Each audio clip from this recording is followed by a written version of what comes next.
Dragon Ball FighterZ was the right game at the wrong time. What's up, everybody? My name is Sen. Welcome back to the channel. For today's video, I wanted to chat with you all, kind of sort of like I usually do. And it's mostly about an article that's been revolving around the FGC by, I believe the creator's name was Wheatbix. But in that article, it's talking about fighting games' general failure as a product to captivate audiences more than games outside of the fighting genre, right? Out of all the examples that were being used, you know, whether that be like robust training modes, good single player content, or arcade content, or like just additional things to do outside of just playing the online video game, which is what fighting games are notoriously good at. Fighting games as a whole are carried by their core gameplay.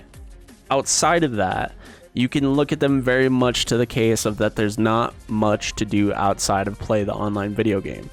And as a result, that's causing stumbles in continued attention on whatever that game may be. And there have been improvements over the years. You know, Street Fighter 6 is a really good package of a fighting game.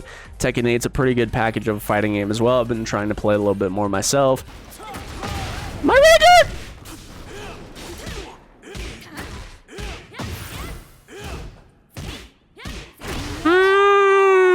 What about it though? We don't have to talk about it. The finger is largely pointed at 2XKO for being not a very good package, and the more I think about it, the more I'm starting to agree, even though I like the gameplay of this game a lot. I love playing this game online.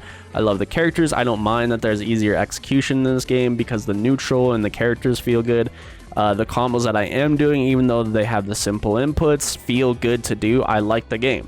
I'm not gonna shit on the game for no reason. But the more I thought about what was being proposed for fighting games to have, the more I felt like Dragon Ball FighterZ was right on the money. Now, I'm not here to argue that Dragon Ball FighterZ was a perfect game, because it simply was not, but as far as all the points being made in that article, Dragon Ball FighterZ has a fair bit of them. My own bias is out of the way. I absolutely adore this fighting game, even though it's not perfect, even though I don't like the current state of balance that the game is in right now. I absolutely love this game. It was the reason I got into fighting games, and has subsequently pushed me on to go play other games that I found and really like. But it all comes back to this game for me. Like, I still find myself playing this game here and there. I'm very excited for when we do get a patch, but let's actually talk about the game. From jump, you have a massive IP in the shape of Dragon Ball. When you're building a team, you have a majority of your favorite characters in the roster. It's not the perfect roster. It's not like a Sparking Zero or Tenkaichi or anything like that. This game is not trying to be that. Now, this was one of the first handful of games that was approaching simplifying fighting games. You know, it wasn't the very first. That's not what I'm arguing here. But all the special move inputs were tied to a quarter circle. You know, not all of them. There's like 2-2 inputs and like half circle inputs and stuff like that. But a majority of what you're going to be doing is quarter circle forward or quarter circle back. And for a lot of people, that's not that hard to do. And the more you do it, the more you get comfortable with it. It's not like you have a DP input or a double quarter circle input or a reverse DP input or anything like that. So it was accessible from a motion standpoint, a special move motion, but it also, you know, had auto combos and stuff too, which at low level was pretty decent to mash on and get people started, and it was still doing stuff that looked relatively cool. You know, you mash light auto combo, mash medium auto combo, you get a super, you're moving and grooving before you know it. And once you start stepping outside of the basic combo structure of just mashing auto combos, doing combos that are slightly better than that is not that hard, man. Like, this is like breathing to me. I don't have to think about this at all. Like, it's so easy to get started for slightly better combos, and then that leads you to ramping up your execution a little bit more and doing some harder combos. I might drop this, we'll see.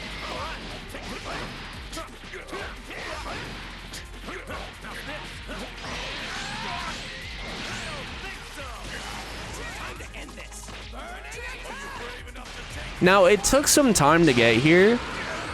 Upon the game's release, it was very void of sauce in like the initial first season of the game. The game was very homogenized between the cast. So many of the characters on the base roster functionally did the same thing, you know, apart from a couple like Kid Buu like Frieza. Gohan was a little bit of an outlier. Beerus was a little bit of an outlier. 16 and Hit were a little bit of an outlier. For the most part, characters roughly did the same thing in basic combos, if not pretty much the same thing. But the fighting was good, dude, and once you got moving and grooving, like, this was one of the games that made me realize that I love tag games and, like, the power fantasy within that, and, like, the cool, crazy, fast neutral. It was all really good, and then seeing that at the highest level was literally incredible. But even outside the base gameplay, there were things to do. If I didn't feel like playing online, you know, you could fucking boot up arcade mode. Go try to set a high score or get an S rank on every mission, like I spent a lot of time doing. Despite of what you thought of it, like, it had a story mode that was, to be honest with you, pretty shitty. I played all these, unfortunately. It was like a very lukewarm story, but it introduced a new character with Android 21 that was unique to this game and, like, further extended a little bit of the lore with Dragon Ball. It's like, oh, it's Dr. Giro's wife, you know, tight shit, tight shit. And then she turned into a full character eventually that you could play. I mean, obviously we had Majin 21, but then we got Lab Coat 21 in the future. Even, like, a lot of fighting games have story modes, which are, like, for better or for worse. When you look at a fighting game with, like, decent story, people actually think of, like, Tekken and Mortal Kombat and stuff like that. And for the most part, they're right. I don't know anything about, like, Dead or Alive story. I don't give a fuck about Street Fighter story. Story for me personally isn't what I go to fighting games for. I really do go to fighting games for the core gameplay. But a lot of people aren't built like that, man. They want things to enjoy outside of just fighting online. But the bare minimum for a fighting game is to, you know, at least have some kind of a story mode, maybe an arcade mode, and then online. But Dragon Ball FighterZ actually did more than that. Like, they had this stupid little arena mode where it was like a Mario Party game mode for each game mode that you played.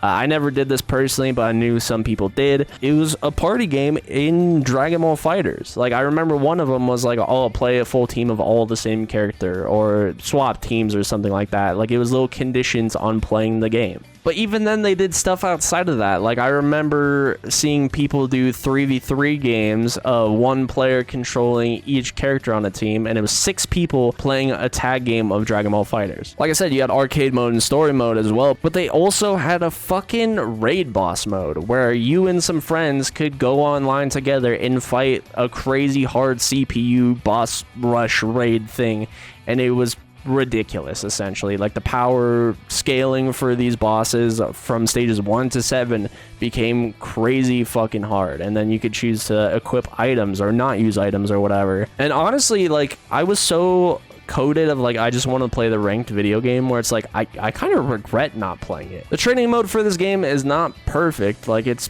relatively bare bones, but it's a relatively simple game at the same time. It didn't need to be super complex, but it doesn't have all the bells and whistles of something like a Street Fighter 6 does.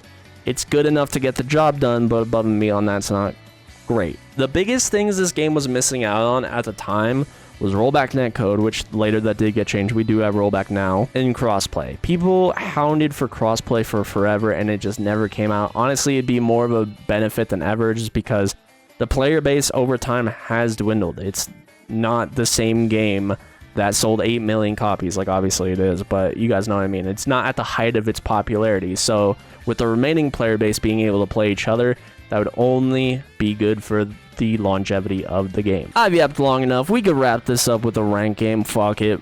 The biggest thing for me is if you don't like the current power level of the game right now. I feel like it's just gotten to a point where it's a bit degenerate more than anything. And a dramatic intro. Nice.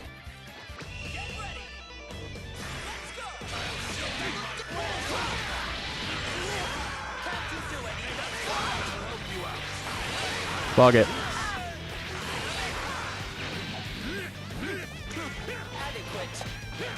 I'm not doing good routes, unfortunately.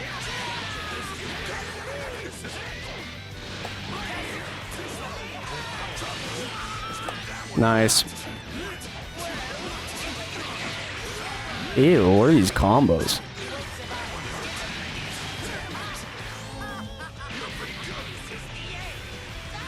I mean, sure, that works. Level 3?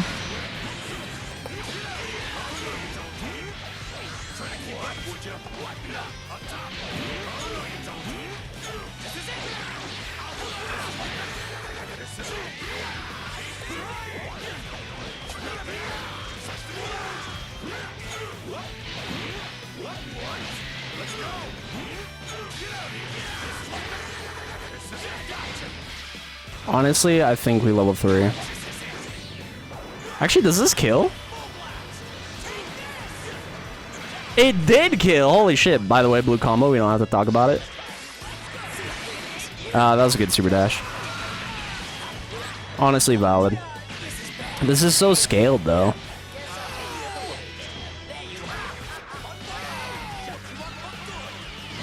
I mean, sure. Yeah, I was holding back, not down back.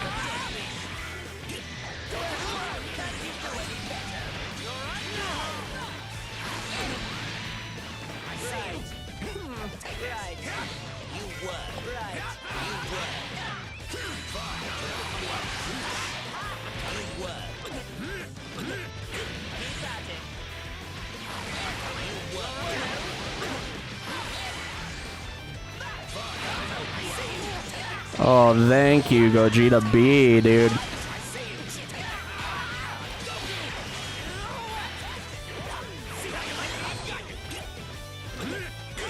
Alright, bro, you go for 6M like every time in your block strings. You gotta give me something a little bit more to think about.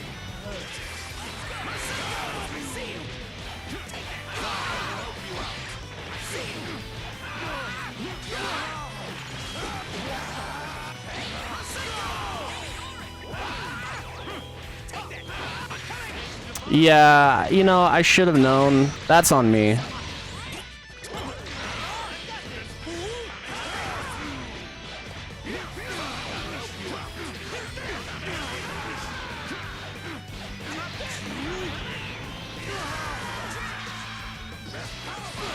Much cleaner, though.